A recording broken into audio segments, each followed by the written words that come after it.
ہم نے پچھلے پروگرام میں حدیث نمبر 735 ذکر کی تھی، جس میں حضرت سالم بن عبداللہ اپنے والد سے روایت کرتے ہیں کہ نبی کریم صلی اللہ علیہ وسلم جب نماز شروع فرماتے تو اپنے کندھوں تک رفع یدین کرتے، یعنی اپنے ہاتھوں کو بلند کرتے تھے کندھے تک. ٹھیک ہے نا، یہ اس روایت میں کندھے تک ثابت ہے. میں آگے وضاحت کر دیں گے کہ امام اعظم ابو حنیفہ کان کی لو تک یہ ہاتھ اٹھانے کا حکم دیتے ہیں، وہ کیوں، وہ بعد میں آتا ہے. اور جب رکوع کے لیے تکبیر پڑھتے اور جب رکوع سے سر اٹھاتے تو اسی طرح رفع یدین کرتے اور فرماتے سمع اللہ لمن حمدہ ربنا ولک الحمد، اور سجدے میں اس طرح نہیں کیا کرتے تھے. تو ہم آپ کو سمجھا رہے تھے، عرض کر رہے تھے کہ احناف کے نزدیک یہ حدیثیں جن میں رفع یدین کا ثبوت ہے منسوخ ہو چکی ہیں، اور احناف ان احادیث پر عمل کرتے ہیں جن میں رفع یدین کے ترک کا ذکر کیا گیا ہے. جیسے کہ سنن ابو داؤد میں حدیث نمبر 748 ہے اور سنن ترمذی میں حدیث نمبر 257 ہے کہ حضرت عبداللہ بن مسعود رضی اللہ تعالی عنہ نے فرمایا کہ کیا میں تمہیں رسول اللہ صلی اللہ علیہ وسلم کی نماز نہ پڑھاؤں؟ پھر آپ نے نماز پڑھی اور صرف پہلی مرتبہ رفع یدین کیا،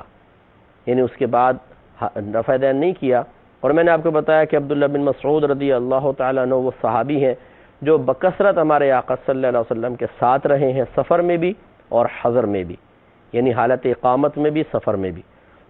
اور آپ کی عادت تھی کہ اکثر آپ رحمت کونین صلی اللہ علیہ وسلم کی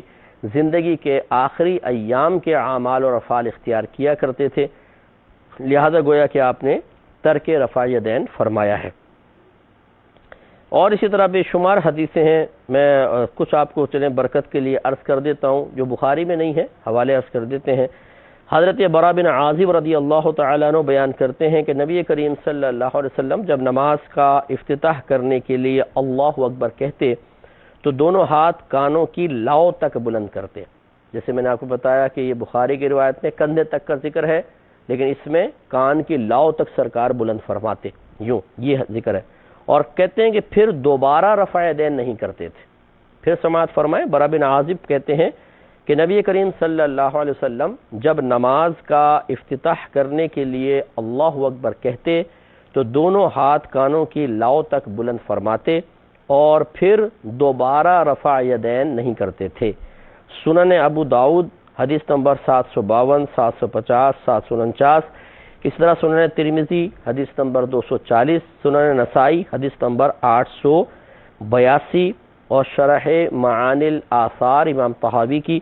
1313، مصنف ابن ابی شیبہ 2440 نمبر حدیث پاک، اور مصنف عبد الرزاق میں 2834 نمبر یہ حدیث پاک ہے. کتنے حوالے دیکھیں کہ یہ حدیثیں رفع یدین کے ترک پر یا رفع یدین کے بغیر جو صحابہ نے یا سرکار نے نماز پڑھی اس کے ثبوت پر ہیں.